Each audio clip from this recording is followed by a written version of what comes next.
उत्तर प्रदेश की 10 विधानसभा सीटों पर होने वाले उपचुनाव को लेकर भाजपा ने अभी तक सहयोगियों की क्या भूमिका होगी इस पर पत्ते नहीं खोले हैं। लेकिन भाजपा की सहयोगी निषाद पार्टी ने 10 विधानसभा सीटों पर होने वाले उपचुनाव के लिए प्रभारी घोषित कर दी हैं, जिनमें से 6 विधायक निषाद पार्टी के सिंबल पर हैं और 4 विधायक बीजेपी के सिंबल पर हैं। इसके साथ ही निषाद पार्टी के अध्यक्ष ने सभी 10 सीटों पर चुनाव लड़ने की घोषणा भी कर दी है।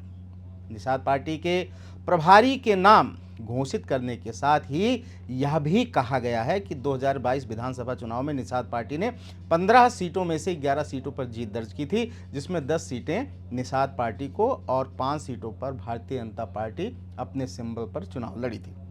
लेकिन मझवा में विनोद बिंद विधायक बने थे, जो आज भदोही से सांसद हैं, और कटहरी में बहुत कम वोटों से सफलता नहीं मिल पाई थी।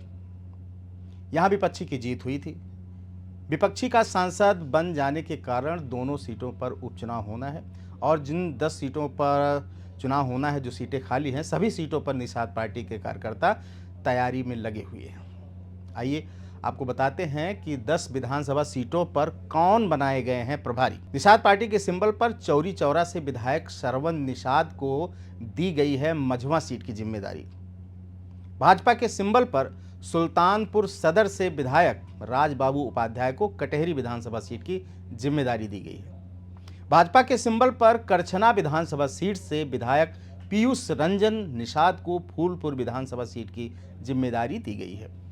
निषाद पार्टी के सिंबल पर मेहदावल से विधायक अनिल त्रिपाठी को मिली है मिल्कीपुर विधानसभा सीट की जिम्मेदारी। निषाद पार्टी के सिंबल पर ज्ञानपुर विधानसभा सीट से विधायक विपुल दुबे को मिली है कुंदरकी विधानसभा सीट की जिम्मेदारी। निषाद पार्टी के सिंबल पर नौतनवा विधानसभा सीट से विधायक ऋषि त्रिपाठी को मिली है मीरापुर विधानसभा सीट की जिम्मेदारी। वहीं भाजपा के सिंबल पर तमुकही राज से विधायक असीम राय को दी गई है गाजियाबाद विधानसभा सीट की जिम्मेदारी। निषाद पार्टी के सिंबल पर खड्डा से विधायक विवेकानंद पांडे को खैर विधानसभा सीट की जिम्मेदारी सौंपी गई है। निषाद पार्टी के सिंबल पर शाहगंज विधानसभा सीट से विधायक रमेश सिंह को करहल विधानसभा सीट की जिम्मेदारी मिली है। भाजपा के सिंबल पर बांसरी विधानसभा सीट से विधायक केतकी सिंह को शीशामऊ विधानसभा सीट की जिम्मेदारी दी गई, जो कानपुर में है। निषाद पार्टी के इस फैसले पर अब भाजपा की क्या प्रतिक्रिया होगी, यह देखना दिलचस्प होगा। इसे बगावत कहें या रणनीति, यह जल्दी ही इसका पर्दाफाश हो जाएगा। अनादि टीवी यूपी देखने के लिए आप सभी का शुक्रिया। अगर आप इस वीडियो को YouTube पर देख रहे हैं तो चैनल को सब्सक्राइब करें और बेल आइकन दबाना ना भूलें। अगर Facebook पर देख रहे हैं तो चैनल को लाइक करें।